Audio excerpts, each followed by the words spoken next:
ಕೋಶಕ್ಕೆ ಬರ್ತಾರೆ, ಉಪ್ಪಸ ಕಪ್ಪದಕ್ಕೆ ಬರ್ತಾರೆ. ಉಪ್ಪಸಕ ಅಂದ್ರೆ ಶ್ವಾಸಕೋಶಕ್ಕೆ. ಶ್ವಾಸಕೋಶದಲ್ಲಿ ನಾವು ಸೇವಿಸಿದಂತ ಗಾಳಿಯಲ್ಲಿನ ಆಮ್ಲಜನಕದೊಂದಿಗೆ ಅಶುದ್ಧ ರಕ್ತವು ರಾಸಾಯನಿಕ ಕ್ರಿಯೆ ನಡೆದು ರಕ್ತ ಏನಾಗ್ತದೆ, ಶುದ್ಧವಾಗ್ತದೆ. ಅಂದ್ರೆ ರಕ್ತ ಎಲ್ಲಿ ಶುದ್ಧ ಆಗ್ತದೆ? ಶ್ವಾಸಕ್ರಿಯೆಯಲ್ಲಿ. ನಾವು ಉಸಿರಾಡ್ತೀವಲ್ಲ, ಸಸ್ಯಗಳಿಂದ ತೆಗೆದುಕೊಂಡಿರ್ತಕ್ಕಂಥ ಗಾಳಿಯಲ್ಲಿನ ಆಮ್ಲಜನಕದೊಂದಿಗೆ ಅಶುದ್ಧ ರಕ್ತ ರಾಸಾಯನಿಕ ಕ್ರಿಯೆಯಾಗಿ ಏನಾಗ್ತದೆ, ಶುದ್ಧ.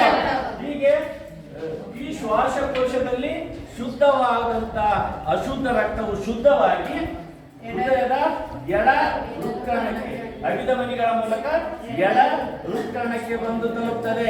ಎಡ ಹೃತ್ಕರ್ಣಕ್ಕೆ ಬಂದು ತಲುಪಿರುವ ಯಾವ ರಕ್ತ? ರಕ್ತವು ಹಿಮ್ಮನೆ ಕವಾಟದ ಮೂಲಕ ಶೋಷಿಸಲ್ಪಟ್ಟು ಎಡ ಕುಕ್ಷಿಯಲ್ಲಿ ಸಂಗ್ರಹವಾಗುತ್ತದೆ. ಎಡ ಕುಕ್ಷಿಯಲ್ಲಿ ಸಂಗ್ರಹವಾಗಿರುವ ಯಾವ ರಕ್ತ?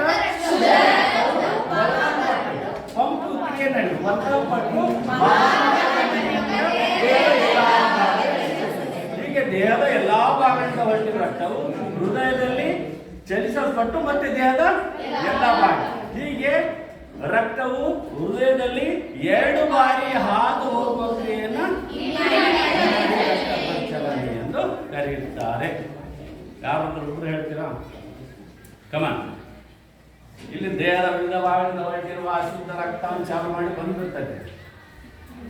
ದೇಹದ ವಿವಿಧ ಭಾಗಗಳಿಂದ ಹೊರಟಿರುವ ಅಶುದ್ಧ ರಕ್ತವು ಅಭಿಧಮನಿಗಳ ಮೂಲಕ ವಿವಿಧ ಭಾಗಗಳಿಂದ ಹೊರಟಲ್ಪಟ್ಟ ಅಶುದ್ಧ ರಕ್ತವು ನಿಚ್ಚ ಅಭಿಧಮನಿಯ ಮೂಲಕ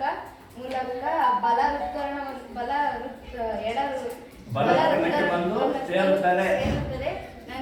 ಬಲವೃತ್ತದಲ್ಲಿ ಬಂದಿರುವ ಅಶುದ್ಧ ರಕ್ತವು ಕವಾಟಗಳ ಮೂಲಕ ಸೋಸಲ್ಪಟ್ಟು ಅಲ್ಲಿಂದ ಬಲವೃಕ್ಷಿಗೆ ಬಂದು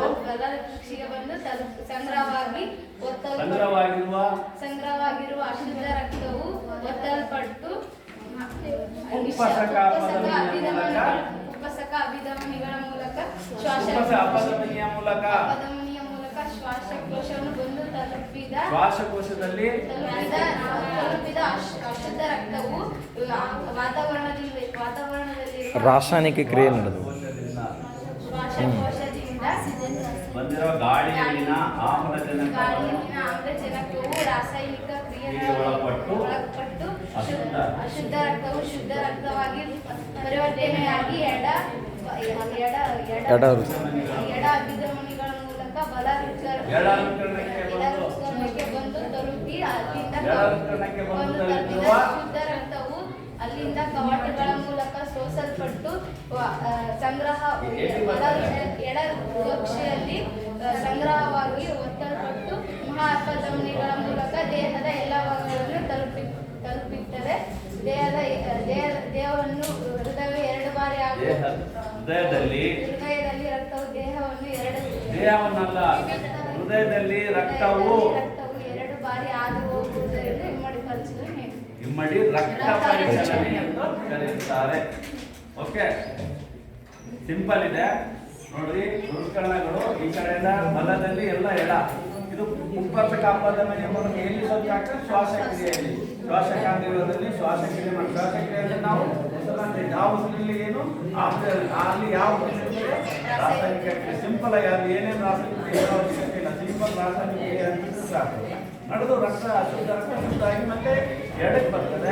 ಎಡದಲ್ಲಿ ಅಶುದ್ಧ ರಕ್ತ ಉತ್ಕರ್ಣದಲ್ಲಿ ಎಡ ಉತ್ಕರ್ಣದಲ್ಲಿ ಬಂದು ಸಂಗ್ರಹ ಬರ್ತದೆ. ಬಂದಿರ್ತಕ್ಕಂಥದ್ದು ಸೋಸಲ್ಪಟ್ಟು ಎಡ ಕುಕ್ಷಿಯಲ್ಲಿ ಸಂಗ್ರಹ ಆಗ್ತದೆ. ಅಲ್ಲಿ ಒತ್ತಲ್ಪಡ್ತದೆ.